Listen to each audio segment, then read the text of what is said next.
Om Namo Bhagavate Vasudevaya.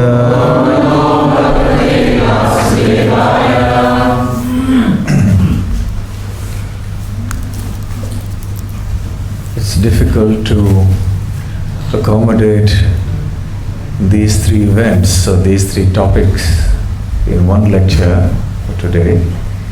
So we'll try to summarize to the best extent possible.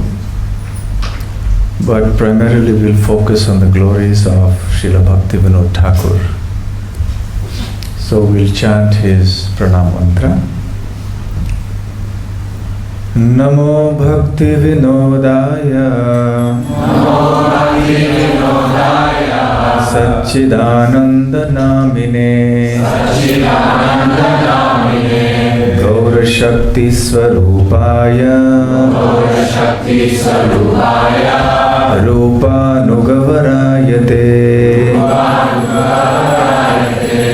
Namo Bhaktivinodaya, Namo Bhaktivinodaya, Satchidananda Namine, Satchidananda Namine, Gaura Shakti Swarupaya, Gaura Shakti Swarupaya, Rupa Nugavarayate, Namo Bhaktivinodaya, Namo Bhaktivinodaya, Satchidananda Namine, Satchidananda Namine, Gaura Shakti Swarupaya, Gaura Shakti Swarupaya, Rupa Nugavarayate.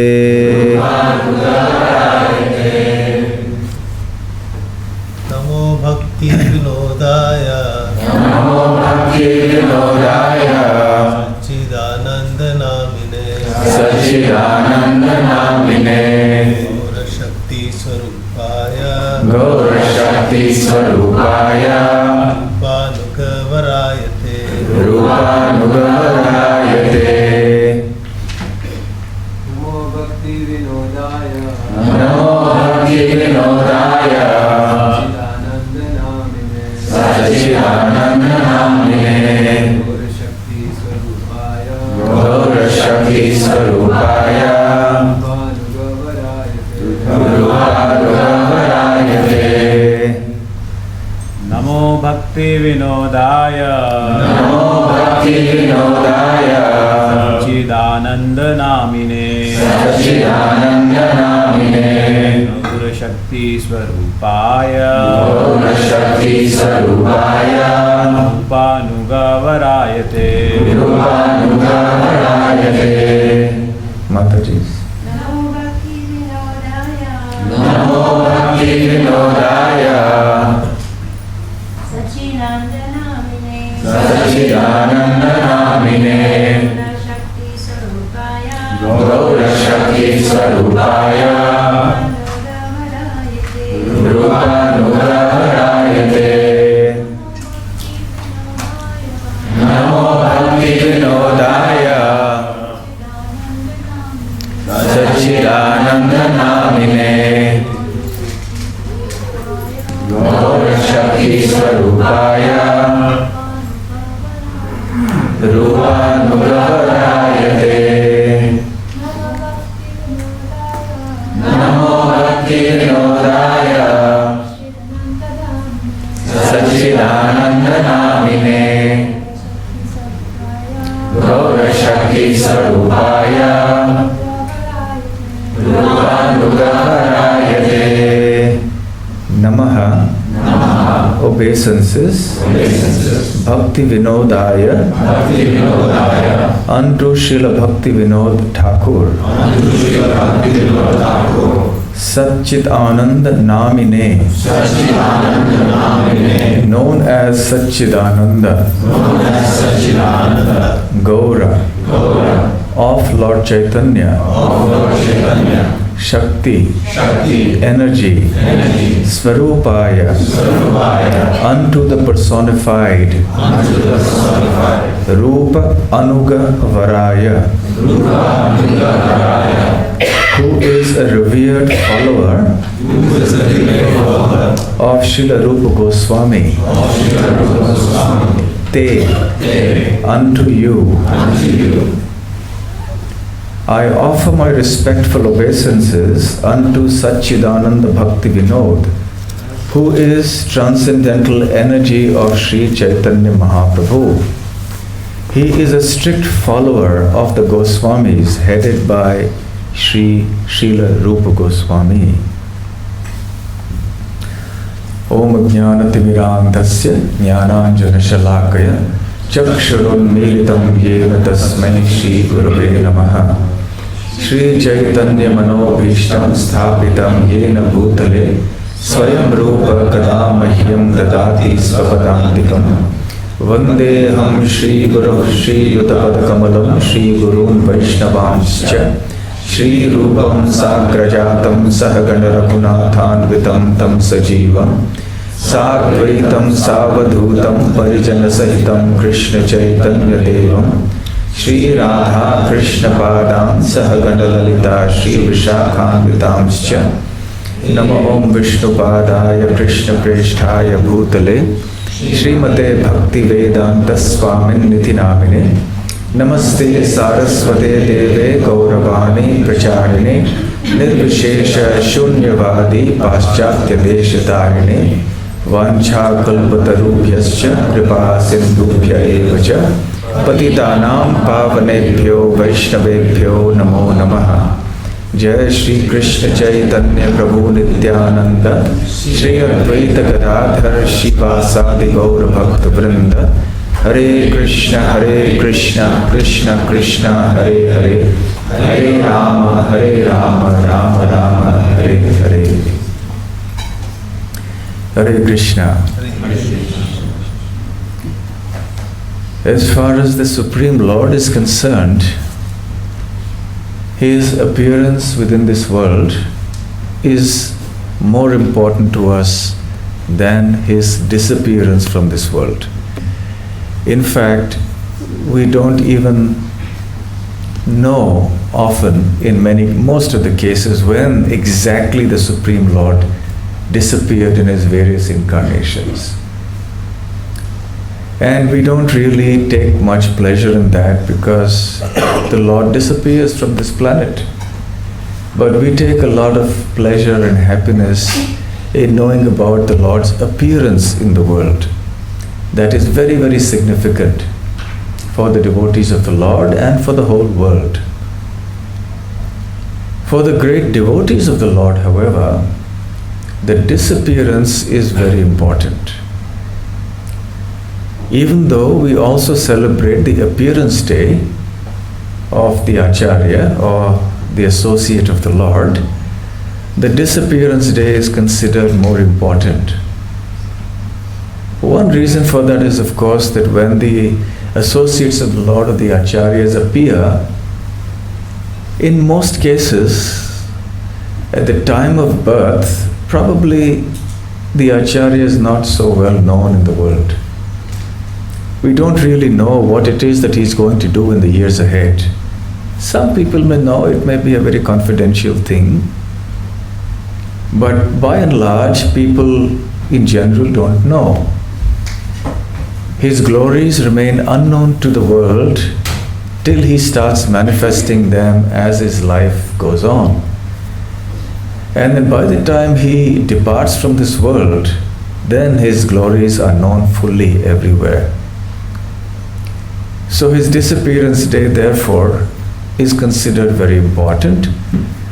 It's also significant because that is the day on which that great devotee departs from this world to enter or re-enter into the pastimes of the Lord in the spiritual world. It also is an occasion of great sorrow for the devotees, because that is the day on which he departed, and therefore the devotees who were his contemporaries were deprived of his personal association. So the disappearance days of the Acharyas are occasions of mixed sorrow and happiness, largely sorrow, because we don't have his association anymore. Today happens to be the disappearance day anniversary of Srila Bhaktivinode Thakur and also of Srila Gadadhar Pandit. So we'll try to discuss a few things about Srila Bhaktivinode Thakur. As we all know, he is the spiritual master, the Shiksha Guru of Srila Gaur Kishore Das Babaji Maharaj, who was in turn the Diksha Guru of Srila Bhakti Siddhanta Saraswati Thakur, who was in turn the Diksha Guru for His Divine Grace A.C. Bhaktivedanta Swami Srila Prabhupada, the founder Acharya of ISKCON. Srila Prabhupada one time said that Srila Bhaktivinode Thakur is actually the origin of the Krishna consciousness movement in its pure form. Of course, the Krishna consciousness movement is not a new phenomenon. It's not a new movement. It's not a cult. Of course, the word cult has acquired a certain negative connotation in modern lexicon, but in the time of Srila Bhaktivinode Thakur, in the English language, the word cult didn't mean anything negative necessarily. The cult of pure devotion, for example. That wasn't a bad thing, it was a good thing. But nowadays it's acquired a connotation of being some kind of crazy sect, a crazy group of people who do something really out of this world, and that is often destructive and weird and bizarre. So in the initial years of the movement, when Srila Prabhupada went to America, many people thought like that about the movement. And therefore, many of the devotees in the early days were even subject to psychiatric evaluation and all sorts of obstacles and troubles. But Srila Prabhupada says that in its pure form, this movement actually began with Bhaktivinode Thakur. As far as the Gaudiya Vaishnava Sampradaya is concerned, we understand it began with Madhavendra Puri, followed by Ishwar Puri, and then of course Sri Chaitanya Mahaprabhu. Gaudiya Vaishnavas are the followers of Sri Chaitanya Mahaprabhu, but interestingly, the Gaudiya Vaishnava Sampradaya can be said to have begun 2 generations before Mahaprabhu, because the seed of the beliefs of the Gaudiya Sampradaya lie in Sri Madhavendra Puri, who revealed ecstatic love in the mood of Vrindavan. However, after Bhaktivinode, after Madhavendra Puri, Ishwar Puri, Sri Chaitanya Mahaprabhu and his intimate associates like Ramananda Rai, Sarvabhauma Bhattacharya, Swarup Damodar, and the next generation like the 6 Goswamis, and the generation after that like Krishnadas Kaviraj Goswami, and then came Narottam Das Thakur, Shyamananda Pandit, Srinivasa Acharya. So that was like a big golden age for the Gaudiya Sampradaya. But then after that, even though shortly thereafter there was Vishwanath Chakravarti Thakur, Baladev Vidyabhushan, but apart from that there was a certain dark period in Gaudiya Vaishnava history when the pure teachings of Sri Chaitanya Mahaprabhu were distorted, misrepresented and wrongly practiced by many people. And this gave rise to certain deviant sects, which became heretical sects, which became known as Apasampradayas. And Srila Bhaktivinode Thakur identified about 12 or 13 of them, like the Aulas, Baulas, Prakrita Sahajiyas, Karta Bhajas, and so on.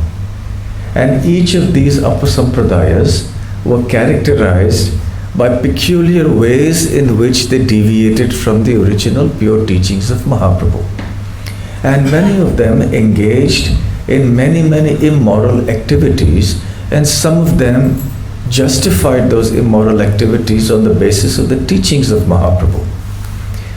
It so happened therefore that as time passed, the Gaudiya Vaishnavas, and in fact Vaishnava community in general, came into disrepute. So much so that the very word Vaishnava was considered like a bad word. And no gentleman in Bengal in those days would like to be associated with anything to do with Vaishnavas or Vaishnavism. That's how bad it became. And therefore it was left to Srila Bhaktivinode Thakur to take the corrective measures. So Sri Chaitanya Mahaprabhu from the spiritual world and Sri Krishna from the spiritual world sent his intimate associate to appear here as Sri Bhaktivinode Thakur, known also in his earlier days as Kedarnath Datta, to do something about this. Many of the empowered acharyas, actually the contemporaries of Mahaprabhu and those who followed him, they were all eternal associates of the Lord coming from the spiritual world to participate in the Lord's pastimes. So Srila Bhaktivinode Thakur was also one such eternal associate. Srila Bhaktivinode Thakur himself in his writings has revealed his own identity, his Svarupa in the spiritual world. He says in one place that he is Kamala Manjari. The Manjaris, as we know, are assistants, female assistants of the gopis. And the gopis are assistants of Srimati Radharani. And she alone is actually entitled to the direct service of Krishna. So hence the mood of servant of the servant of the servant of Krishna. So Kamala Manjari was the leader of the assistants of Rupa Manjari. Rupa Manjari appeared as Rupa Goswami. Rupa Manjari was a leader among the assistants of Lalita Sakhi. Lalita Sakhi is the chief assistant of Srimati Radharani. And that's how the parampara goes. So therefore, Kamala Manjari is a follower of Rupa Manjari, Rupa Goswami. And hence, he is also known as the seventh Goswami. You know, we have the six Goswamis led by Rupa and Sanatan, and Bhaktivinode Thakur is called popularly amongst the followers of the Gaudiya Vaishnavas as the seventh Goswami. So anyway, it was time for him to appear. He appeared as Kedarnath Datta, a brilliant child. Time does not permit us to discuss many of his pastimes leading up to the time when he became a very powerful preacher. But he certainly set right all these deviations. And biographers of Bhaktivinode Thakur generally credit him with a few outstanding contributions and achievements.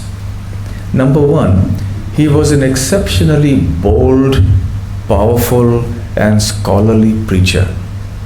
He would fearlessly preach the pure teachings and Siddhanta of Sri Chaitanya Mahaprabhu. And he would criticize philosophically and point out the deviations wherever he saw them. He also happened to be the district magistrate, like the local authority, the head of that district when it came to dispensing law and order and in matters of revenue, jurisprudence and so on. So in that position, he was also very fearless in establishing proper dharma, the Vaishnava dharma, and in punishing miscreants. For example, one time there was this yogi called Bishakshena. And because he was a yogi, he had some mystic powers. And he used his mystic powers to heal people of their illnesses and perform certain other feats that were seen as being miraculous. And the innocent people at large, the public at large, they're very gullible. And when they see someone performing some miracles, they start thinking he's God. And there are unscrupulous people like this who have these mystic powers and who therefore also proclaim themselves as God. So Bishakshena used to do that. he claimed that he was Mahavishnu. And one day he declared that he would perform the Rasa Leela. And he invited all the young ladies of the villages around. And when these ladies came, then the people of the village became enraged and outraged. And they went to the district commissioner, the divisional commissioner, with complaints. And a huge uprising was about to happen. And the divisional commissioner then instructed Bhaktivinoda Thakur, who was the district magistrate, to look into this. So Bhaktivinoda Thakur did a thorough study of the background of this man and found out that he was a complete scoundrel, and therefore it needed punishment. So he found out all of his misdeeds and he confronted Bishakshena. Bishakshena tried in many ways to pacify Bhaktivinoda Thakur with sweet words, and he explained that he was actually the incarnation of Mahavishnu on earth, and he had a mission. But Bhaktivinoda Thakur understood him for what he was, a rogue and a scoundrel who was misleading people. So he hauled him to court and personally sentenced him to jail. Bishakshena was enraged, he was furious. And even during the court proceedings, he used his mystic powers to cause the family members of the Thakur, of Bhaktivinoda Thakur, to fall seriously sick.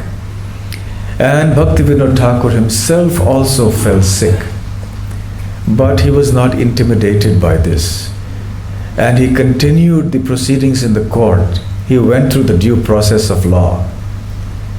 And he had all the evidence brought forward and everything. And then ultimately he went through the sentencing despite the fact that he had become exceedingly weak at that time due to that sickness. So finally, Bishakshena was hauled into court, he was imprisoned, and he actually continued the use of his mystic powers in a bad way from within the confines of the jail.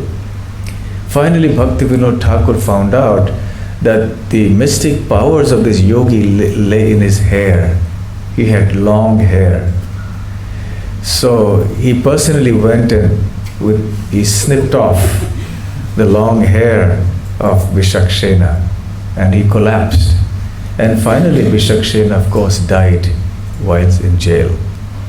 So he was exceptionally bold, and in order to ensure that the teachings of the scriptures and of Mahaprabhu in general would not be distorted and misused, and that people would not be exploited, he took very stern measures. It helped a lot that he was the district magistrate, because he had the executive power of the state to do that.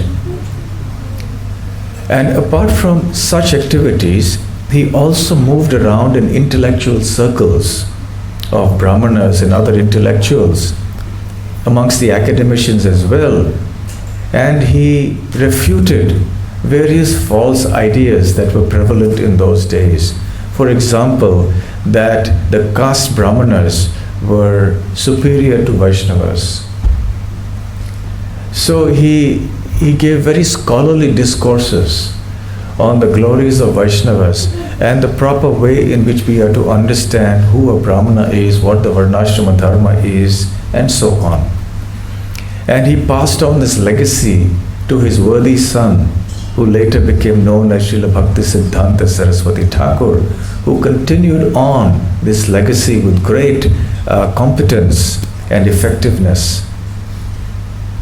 Another great contribution of Bhaktivinoda Thakur, and that is connected to the first one, is that he wrote many books. Can some of you name any of the books of Srila Bhaktivinoda Thakur? Famous books? Jaiva Dharma, excellent. What else? Sharanagati, it's a compilation of songs. Then Chaitanya Shikshamrita, excellent. Anything else? This is our heritage, so we must know at least some of these names. Mahaprabhu's life and precepts. Sorry? Chaitanya Mahaprabhu's life and precepts. Sri Chaitanya Mahaprabhu life and precepts. Yes. Harinam Chintamani. That's right. Navadvip Dham Mahatmya. And Gitavali, and so on. Many, many other books. About 100 books actually. But these are some of the important ones. And you know, the songs that we sing are primarily of two acharyas, Narottam Das Thakur and Bhaktivinode Thakur. We sing songs of other acharyas as well, but primarily these two acharyas are prominent when it comes to Vaishnava songs. And interestingly, in his preaching he had many innovative means. And he was the first acharya in modern times to send books about the teachings of Chaitanya Mahaprabhu outside India. It's significant that in the year 1896, in which Srila Prabhupada was born, Srila Bhaktivinode Thakur dispatched his own book, Chaitanya Mahaprabhu, Life and Precepts, to many universities all over the world, and in particular to the McGill University in Canada, I think Montreal. And Srila Prabhupada noted the fact that this incident happened in 1896, which was the day or the year of his birth. Srila Bhaktivinode Thakur had made some predictions. One prediction was that a day will come soon when a person will be born who will travel all over the world and spread the teachings of Sri Chaitanya Mahaprabhu. And that prophecy was fulfilled in the person of His Divine Grace, A.C. Bhaktivedanta Swami Prabhupada. The second thing was the prophecy that he made. He said, a day will come when people in England, America, France, Germany, and so on will pick up mridangas and kartals and participate in the congregational chanting of the holy names of Krishna. And that day has also come to pass, and it will grow more and more. The third prediction that he made was that a day would come when fair-skinned Vaishnavas from Europe and America and all over the world would come to Sri Mayapur Dham and chant Jai Shri Sachinandana, Jai Sachinandana Gaura Hari along with the Bengali Vaishnavas. And that day has also come to pass. It has happened. So he made these predictions because he knew that the movement that he was setting in motion by strongly preaching, giving lectures everywhere, having discussions with intellectuals, writing books and sending them everywhere, that would eventually fructify into the Krishna consciousness movement on a worldwide scale. Another very significant contribution of Srila Bhaktivinode Thakur was that he discovered the birthplace of Sri Chaitanya Mahaprabhu. He had always been wondering about where exactly Mahaprabhu had appeared. One time he was posted to Krishna Nagar. Those of you who have gone to Mayapur, you know about this place. It's a town not too far away from Mayapur. So he was posted there as a district magistrate. So he would use that opportunity to come to Navadvip or to Koladvip. At that time there was no Mayapur as we know it today. So he came to Koladvip, which was the place where the modern day Navadvip town is situated, across the Ganga from where Mayapur is today. So he went there, and one time he had a hard day's work in Koladvip. He went up to the roof of the place where he was residing just to cool off because it was so hot. The sun had set, and he was just strolling on the terrace of that house. And across the Ganga, in the distance, he saw a building that he had not noticed before that was seemed to be illuminated. And he wondered what that building was and what that illumination was. One of his sons was present with him, and he also noticed it. And then he made inquiries, and he went across at a suitable time to look at that place. He explored that place, and he figured that this must be the place where Sri Chaitanya Mahaprabhu had appeared.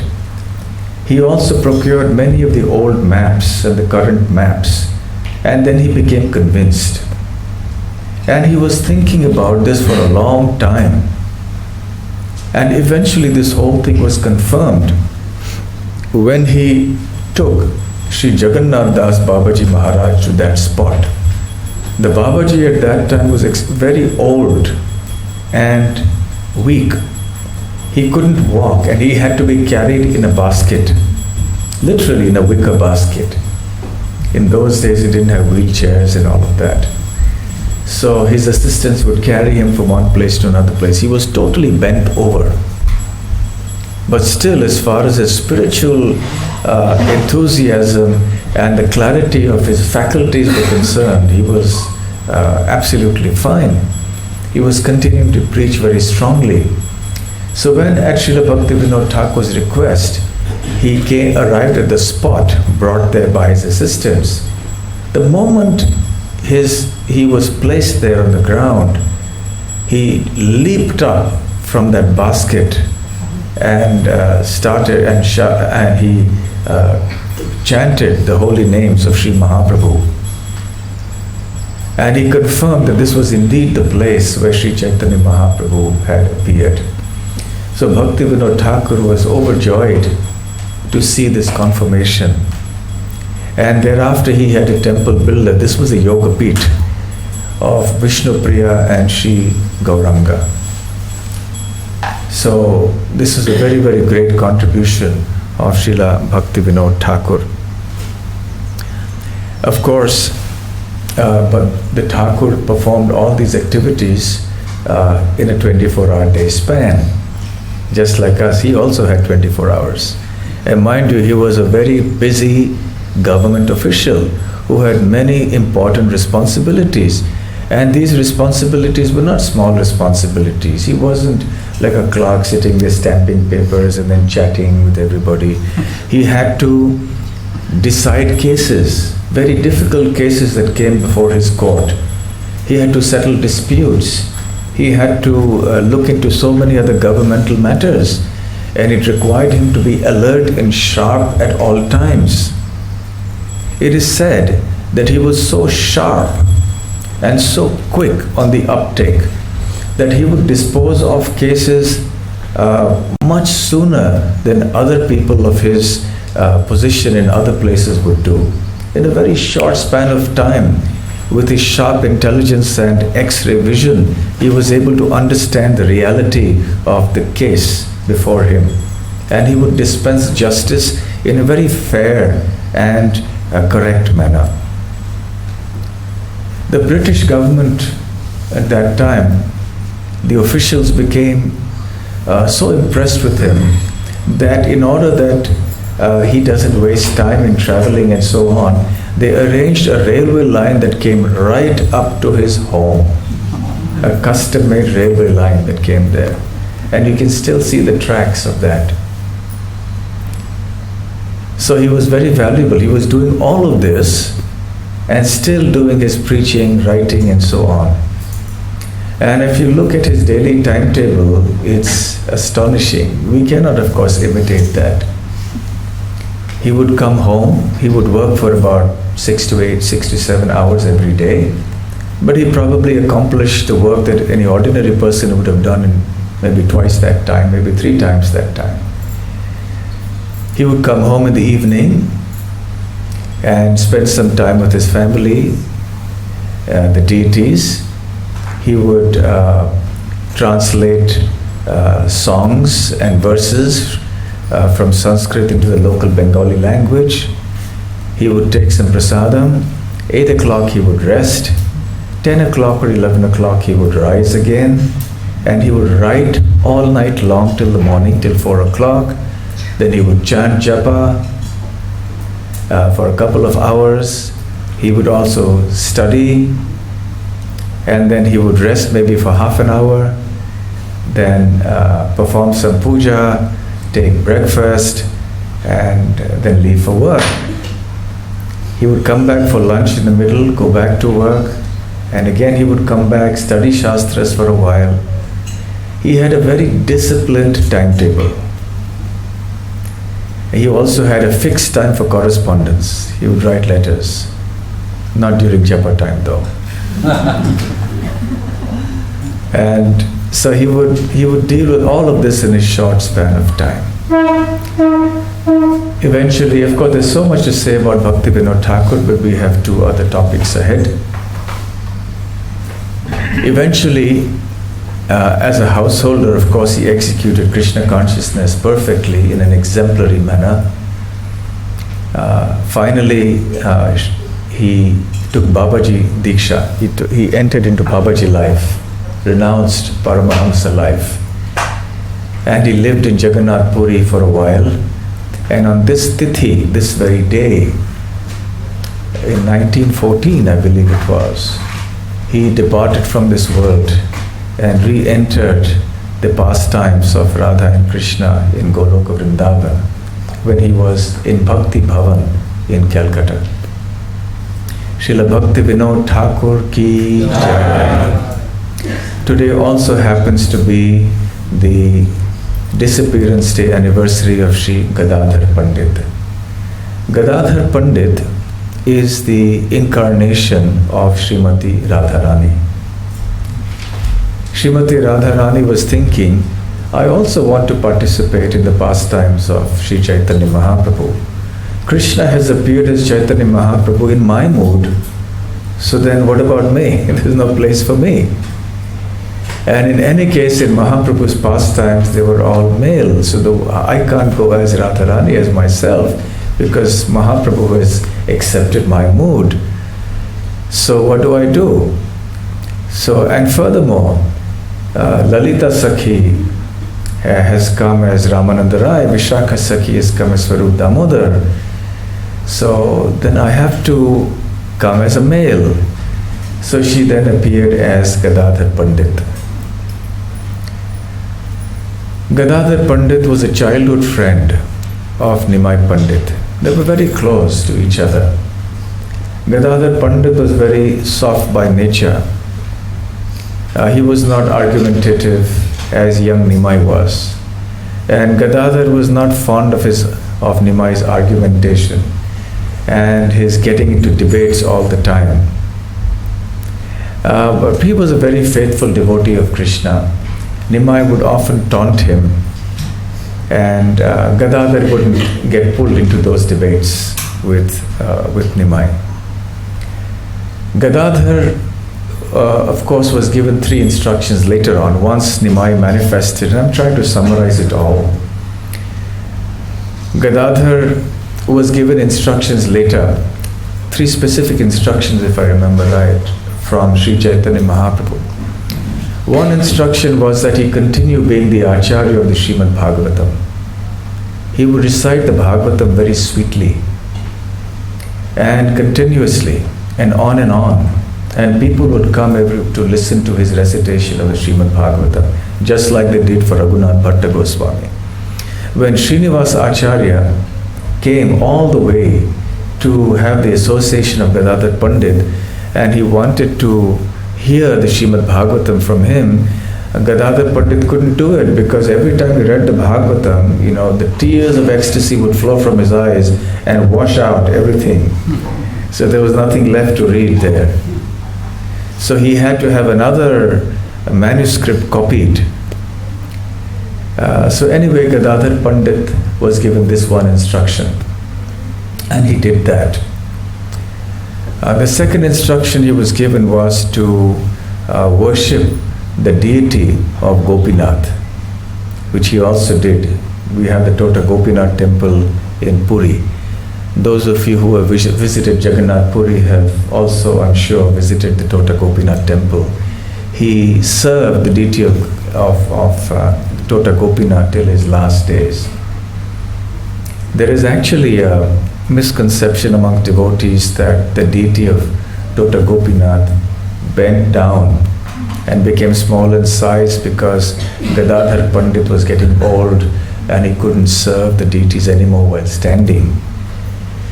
It is indeed true that the deity of Tota Gopinath became smaller in size, but not for Gadadhar Pandit. Gadadhar Pandit wasn't that old when he departed from this world. Mahaprabhu departed when he was about 48 years old. And Gadadhar Pandit was, I think, 1 year older or 1 year younger, I'm not sure. But there was a 1 year age gap between the two. So 49 or 47 isn't that old. So therefore, it's not a fact that the deity of Gopinath bent down for him, but he bent down actually for one of his disciples who was serving. I forget his name now, probably. So that disciple was serving, and he served him till a ripe old age. And when he became really old, then the deity of Gopinath bent down. So in any case, that was the second instruction. The third instruction Mahaprabhu gave Gadadhar Pandit was to give Diksha on his behalf. So Gadadhar Pandit would initiate disciples. Srila Prabhupada mentions in a purport of the Chaitanya Charitamrita that Gadadhar Pandit also accepted Tridanda Sannyas. In the Chaitanya Charitamrita it is explained that he took Kshetra Sannyas, which means that he took a vow to never leave Jagannath Puri. And he lived there. However, one time during the Madhya Leela, after Chaitanya Mahaprabhu's sannyas, when he was living in Jagannath Puri, Mahaprabhu wanted to go to Vrindavan. And he set out for Vrindavan. Gadadhar Pandit insisted he wanted to come with him. But Mahaprabhu said, no, you have taken the vow of Kshetra Sannyas. So you should not leave Jagannath Puri because it will be an offense. But Gadadhar Pandit said that wherever you are, that is my Kshetra. So my Kshetra Sannyas vow will not be violated. And wherever you are, that is Gopinath. So my service to you is my service to Gopinath. So my service to Gopinath will also not be spoiled. So very convincing arguments, but Mahaprabhu wasn't convinced. And he said, no, it will set a bad example, so you better go back. So he sent him back. Gadadhar Pandit collapsed in a faint because he couldn't bear separation from Sri Chaitanya Mahaprabhu. Anyway, as it happened, Mahaprabhu went towards Vrindavan, but he couldn't reach Vrindavan. He went into Bengal and he went up to Ramakeli, and beyond Ramakeli then he went to Kanai Natshala and then came back. He could not go beyond that. He returned to Jagannath Puri. So his attempt to go to Vrindavan was unsuccessful. And when he came back to Jagannath Puri, he said, I was unable to visit Vrindavan. Krishna did not permit me to visit. And that's because I offended Gadadhar Pandit. Gadadhar Pandit wanted to come with me, and I refused, and I told him to stay back. So because of that, Krishna didn't allow me to go to Vrindavan. So anyway, that was Gadadhar Pandit. He eventually took initiation from Pundarik Vidyanidhi. That is a pastime in itself, a beautiful pastime. And Pundarik Vidyanidhi was a great devotee from Chattagram, nowadays known as Chittagong, in Bangladesh, present-day Bangladesh. And Gadadhar Pandit eventually disappeared or departed from this world also exactly on this tithi, this day, just a year after Mahaprabhu departed. Today also happens to be the day on which the Gundicha temple was cleaned by Sri Chaitanya Mahaprabhu and his associates. It is the day before the Rath Yatra happens in Jagannath Puri. So tomorrow is a very big day in Jagannath Puri. There's going to be hundreds of thousands of people gathering in Jagannath Puri for the Rath Yatra festival there. It's an enormous crowd, and in India it's telecast live. Probably in YouTube you may find it if you want to actually see the Rath Yatra festival going on. The day before that is the day when the Gundicha temple is cleaned.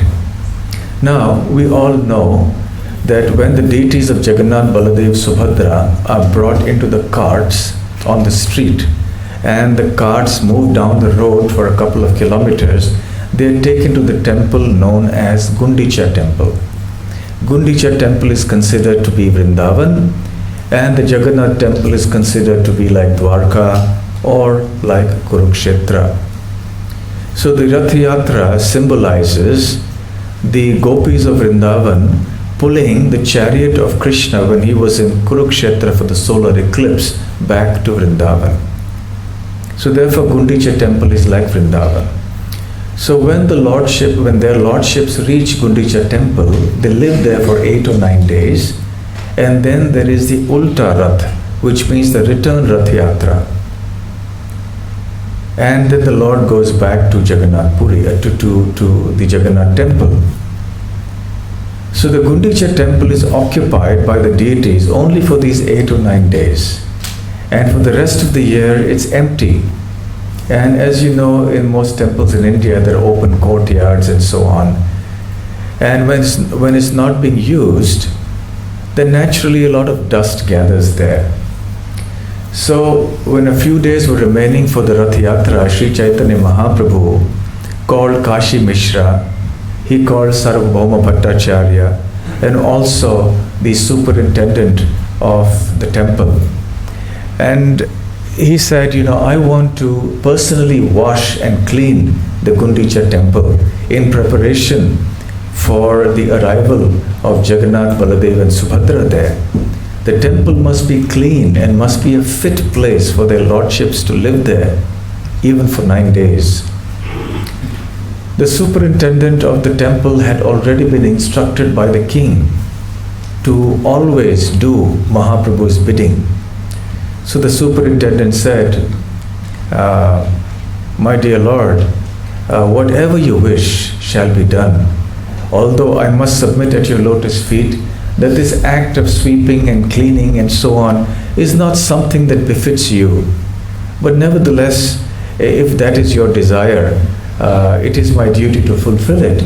So please tell me, I can immediately arrange for brooms and pots for water. So Mahaprabhu gave him the instructions and he did that.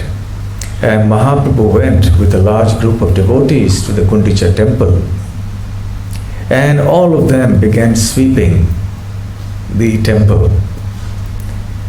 Mahaprabhu was ecstatic as he was sweeping the floor, the walls, even the ceilings, the simhasana, the sitting place of the deities.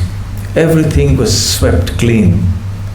And because the dust had accumulated for a long time, so there was a huge quantity of dust. And Mahaprabhu was personally cleaning and setting the example. And he said, I want to see, he encouraged everybody to gather the piles of dust. And he had an open challenge. Let's see, whoever collects the most dust will be victorious. And everybody collected dust and made it they accumulated in one pile. And the dust that Mahaprabhu accumulated, the pile that was formed out of that was bigger than the collective dust accumulated by everybody else. Whenever he saw someone who was a little slack in the cleaning process, he would gently admonish them. And then feeling embarrassed, the devotee would start working harder to clean. So they swept and swept, and everything was looking clean. The piles of straw and dust were personally gathered by Mahaprabhu and taken and kept outside. Then the whole exercise was repeated. It happened for a second time. And again Mahaprabhu encouraged them to clean very nicely. Mahaprabhu emphasized that the whole process of this Gundicha Marjana means cleaning, symbolizes actually for us as devotees the cleaning of the heart. As we sing in the Sansara Dava prayers every morning, Mandira Marjanadishu.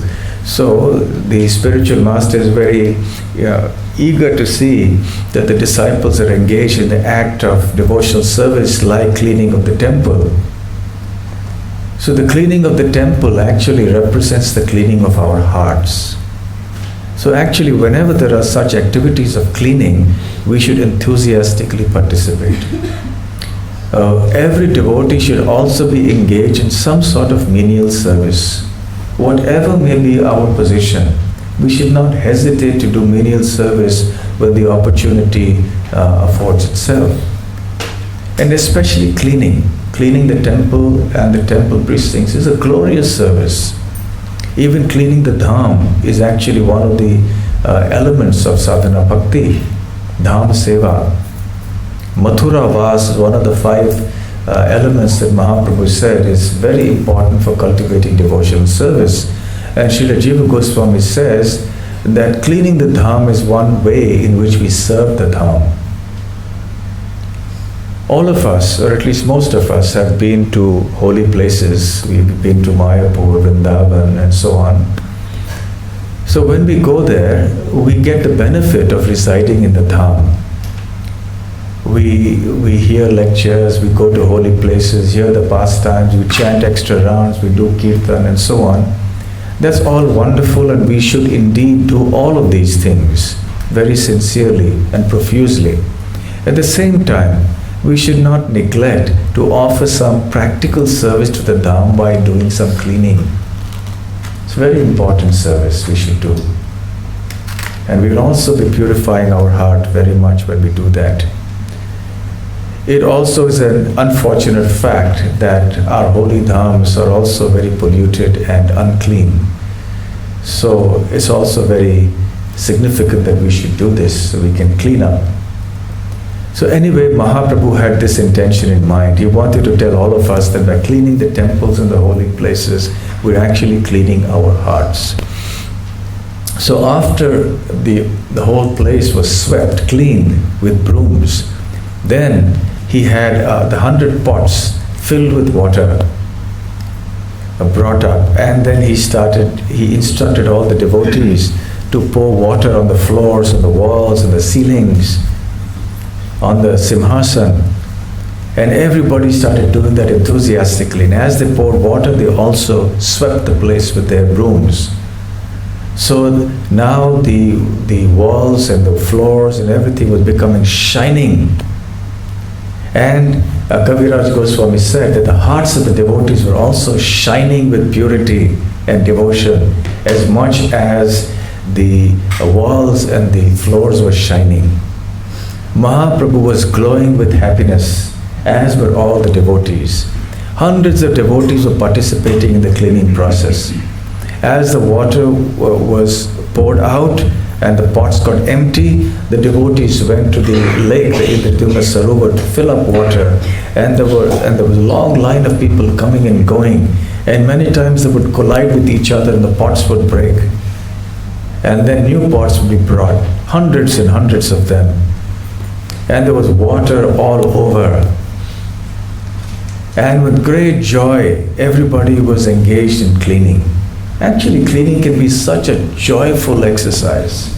Even cleaning toilets, actually.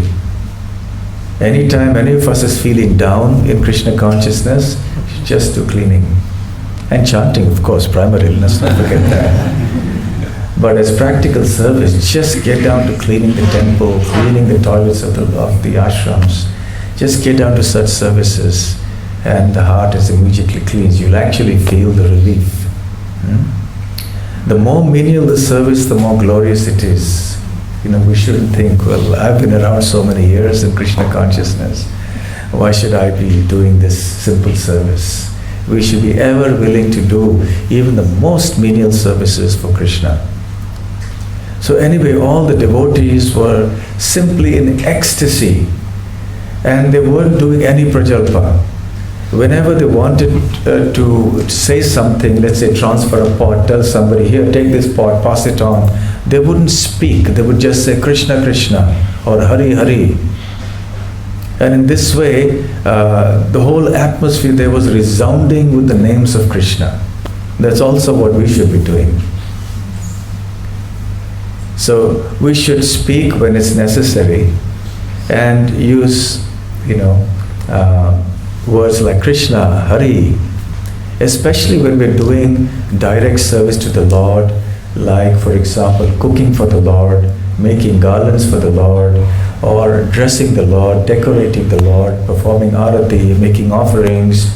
If at all we have to speak to somebody at that time, if at all we have to, better we don't. But if at all there is a need to do so, we should just do it by gestures, simple, respectful gestures, and maybe at the same time, Hare Krishna or Krishna, something like that, so that we don't speak unnecessarily. So the devotees were doing that. Krishnadas Kaviraj Goswami has described this at length. I would urge everybody today to do this as homework. When you go back to your homes, or if you're living in the temple, when you go back to the ashram, please read this pastime, the Chaitanya Charitamrita today, and you can relish it. Eventually, at the whole Gundicha temple, every part of it was clean. The altar area, the temple area of the Jagmohan where the kirtan takes place, the area in between, the corridors, the place outside, the courtyard, everything was spick and span and ready. And then Mahaprabhu was immensely pleased. And then they all went and did kirtan, tumultuous kirtan. They also had bath, and there were many pastimes there. And then the superintendent of the temple brought huge quantities of Mahaprasadam of Lord Jagannath, and all the devotees relished the Mahaprasadam in great ecstasy. Shri Gundicha Marjan Mahotsava ki jai, Sheela Prabhupada ki jai, Gaur Premanande, Hare Krishna. Thank you very much. Today's fasting, by the way, isn't it? Till noon. So we have a few minutes to do. Well, yeah, any comments or questions? Yes, Vishwambhara. Thank you, Maharaj. It was very enlightening. 1996 was Srila Prabhupada's centennial.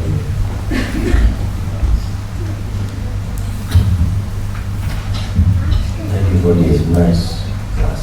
1996 was Srila Prabhupada's centennial year. I recall, your beautiful pastime. Similar, very synonymous. Srila Swami gave a class on this day. It was on Bhaktivinoda Thakur Disappearance Day, and then he spoke about Gadadhar, Pandit, and the Pandit Marjanada. And I remember the Srila Swami, after the class, he had everybody Clean. to clean the temple. There was about 70, 80 devotees. And he appointed me and somebody else, to get all the devotees together. And he also collected, the most rubbish compared to everybody. It was right in the middle of the temple. It was so beautiful that because usually devotees, they clean the temple, takes them half an hour, 45 minutes. But at that time it was a lot like 3-4 minutes, because many devotees, a little from a lot. And then it culminated in a beautiful kirtan, 5 minutes kirtan. So it's nice, that you said we could go home, and read the pastime.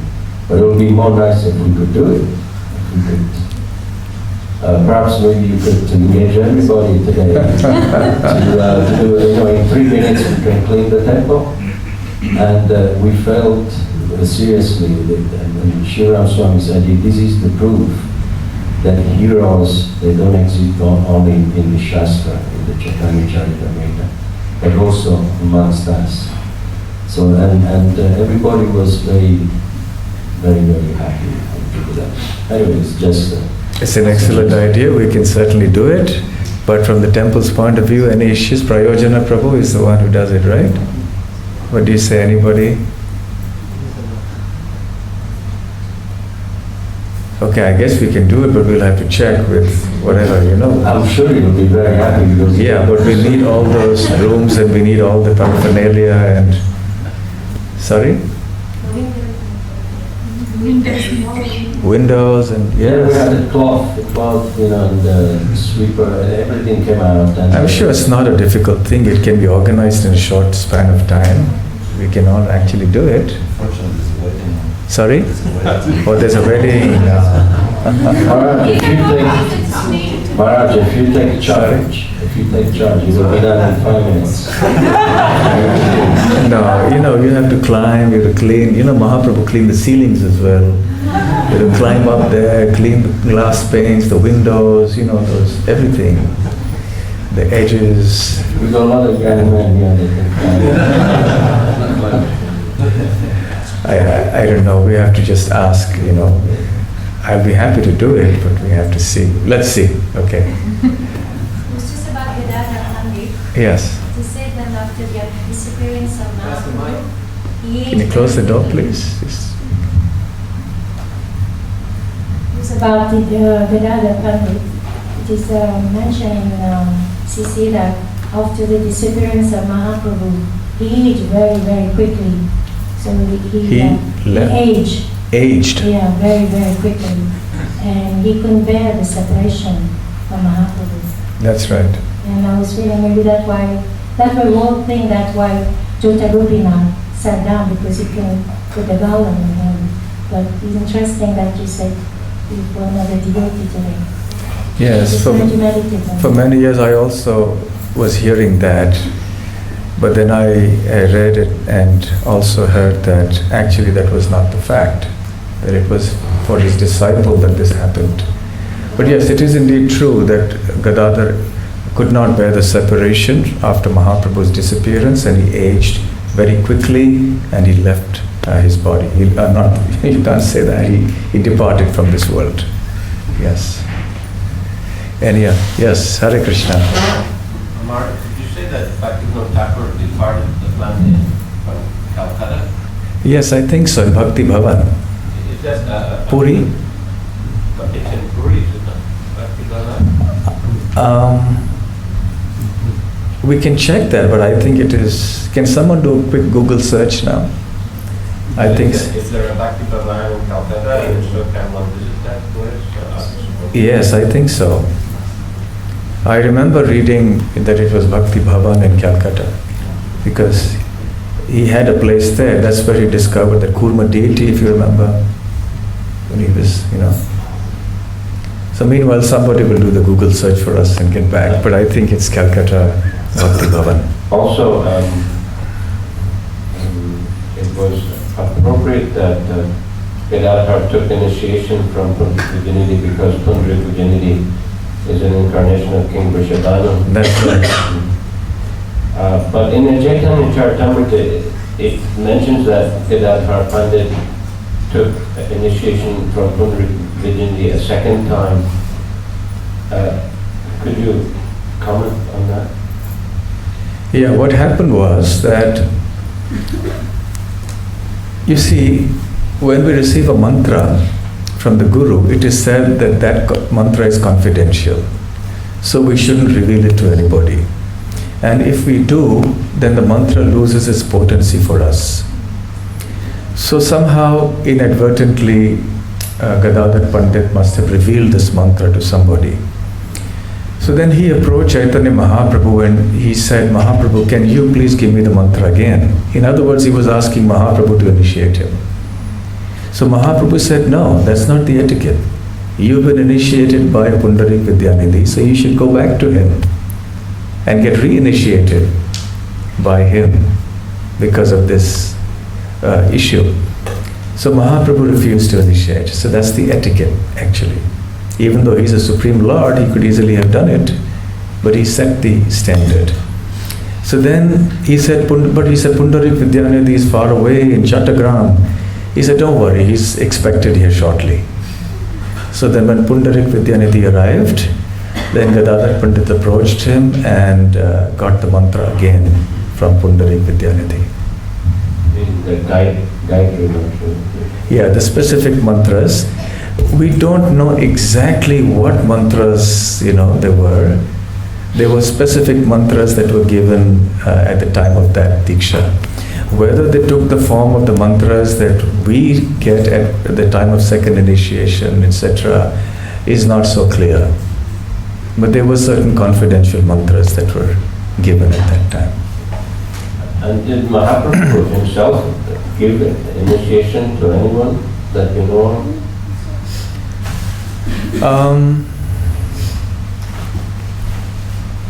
Not that is known popularly, although he did give the Mahamantra to people, but it is not known that he gave personally Diksha to anybody. One of the things he did was to ask Gadadhar Pandit to give Diksha on his behalf. That's one thing that he did. There are people who say that people took initiation from Nityananda Prabhu. There is saying, for example, Krishnadas Kaviraj Goswami, like that. But about Chaitanya Mahaprabhu, as far as I know, I have not heard of any instance where he gave. But if somebody has any more information, I'll be happy to correct myself.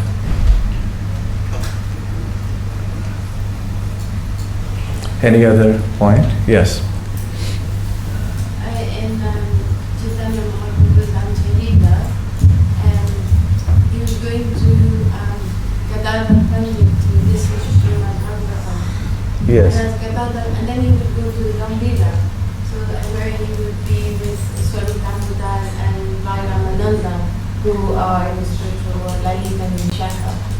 And I was just wondering if, because Gadadhar Pandit is Srimati Radharani, if Mahaprabhu was going to Gadadhar, listening to Srimad Bhagavatam to understand the mood of Radharani, and then he would go in the separation and then come back and just wondering if you can comment on this. Well, that's also a valid way of looking at it. Yes. Mahaprabhu set the standard of how we should hear Bhagavatam. He also heard, it is said he heard the Bhagavatam 108 times. I mean, the narrations of Prahlad Maharaj and Dhruva Maharaj and so on. So yes, because Gadadhar Pandit is none other than Srimati Radharani, so when Mahaprabhu went there, he was probably relishing that even more. He would hear that and then he would come back to Gambhira and he would chant, he would relish, and then in the evenings he would spend time with his very intimate associates like Rai Ramananda, Swarup Damodar, where they would have a lot of confidential discussions. So yes, you're right. Okay, I think we should stop now. Thank you very much. Sheela Prabhupada ki jai, Sheela Bhaktivinode Thakur ki jai, Shri Gundicha Marjana Mahotsav ki jai, Shri Gadadhar Pandit ki jai. Lord,